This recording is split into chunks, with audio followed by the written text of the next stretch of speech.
Limehouse Golem's story is it's essentially a couple of stories intertwined. It's the story of Elizabeth Cree, who's a young woman who grows up in poverty and becomes a music hall star, and the story begins actually with her being accused of poisoning her husband, and she's on trial for that. That story is intertwined with the story of the investigation into a series of really brutal kind of Jack the Ripper style murders called the Limehouse Golem murders, and essentially the story is about how those two tales intersect.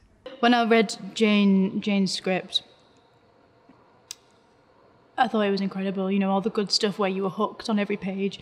The character was just so full and juicy, and she was about 7 million characters in one, and how manipulative she was, but also so innocent. And I just thought it would be such an opportunity that would have been missed if I hadn't have auditioned and fought for the role. My first reaction on reading the script was to be gratified and pleased, because it was a good script and they are rare. Also, it was something that I've never done before.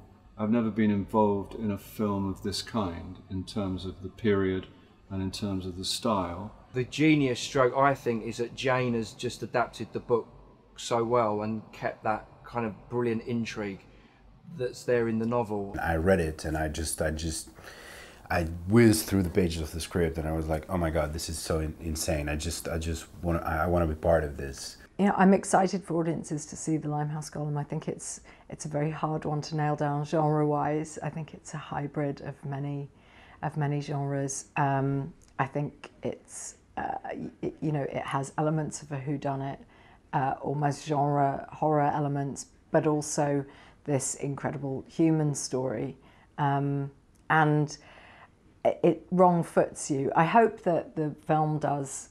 I hope that the film's able to affect people the way that the book affected me. I hope audiences leave the theatre really thinking that they've never seen a film quite like this before. That would be wonderful. That's probably the goal. I think that's everyone's goal. I think that's definitely Juan Carlos's goal, to try and make a film that defies expectation. They can expect a crazy ride through some wickedly baroque and interesting characters, and a wicked ride through a dark and crazy and out there vision of Victorian London, like hopefully they've never seen before.